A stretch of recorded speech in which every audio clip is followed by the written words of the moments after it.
ओम शांति। आज हम हमारी अष्ट शक्तियों की बात करेंगे जो राजयोग द्वारा हमें प्राप्त होती हैं। आत्मा में 7 गुण और अष्ट शक्तियाँ भरपूर हैं और इन्हीं शक्तियों की वजह से ही आज लाइफ में इतनी प्रॉब्लम्स हैं। जब हम राजयोग का अभ्यास करते हैं तो ये 8 शक्तियाँ जैसे हम में आना स्टार्ट हो जाती हैं। अगर आप देखो तो माँ दुर्गा को अष्टभुजाधारी कहा गया है। 8 भुजाएं वो किसका सूचक है?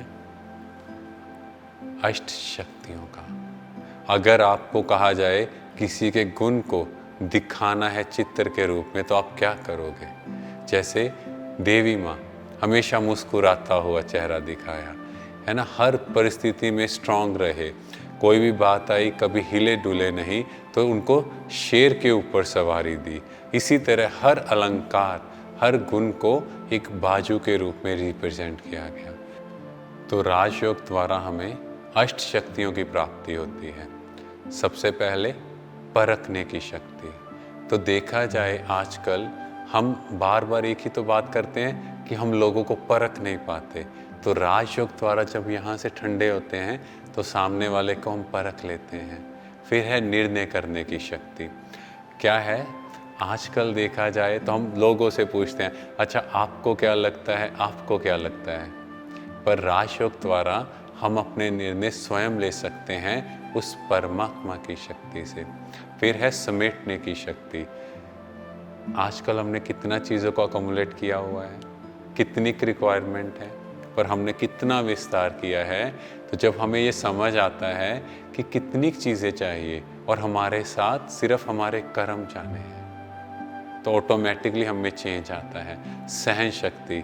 लोग कहते हैं कि सहन जो करता है वो कमज़ोर होता है, और परमात्मा कहते हैं जो सहन करता है वो शहंशाह बनता है, क्योंकि सहन करने के लिए भी तो शक्ति चाहिए। फिर है सामना करने की शक्ति। लाइफ में बहुत सी ऐसी परिस्थितियाँ आएंगी जो हमारे अकॉर्डिंग नहीं होंगी, पर जब हम यहाँ से स्टेबल हैं तो परिस्थितियाँ आएंगी, चली जाएंगी, हमें फ़र्क नहीं पड़ेगा। विस्तार को संकीर्ण करने की शक्ति। छोटी सी बात और उसको क्या कर रहे हैं आजकल, बहुत बड़ा।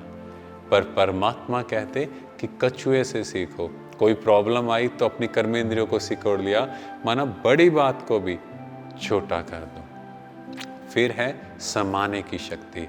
आजकल हम किसी से कोई बात करते हैं तो हम लोग क्या कहते हैं कि इसके पेट में बात नहीं पचती। तो आजकल पर हम भी तो अगर देखें अपनी बात को अपने अंदर नहीं रख पाते, हम भी तो दूसरों को बताते हैं। तो राजयोग द्वारा मेरे अंदर समाने की शक्ति आएगी। और लास्ट है सहयोग की शक्ति। तो ये सबसे बड़ी शक्ति है जहाँ हम एक दूसरे को आगे बढ़ाते हैं।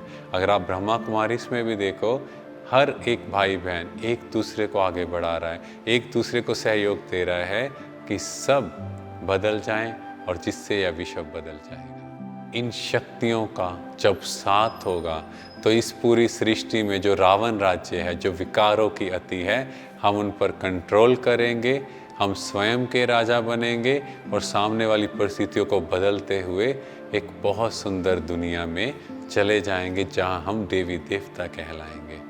Thank you. ओम शांति।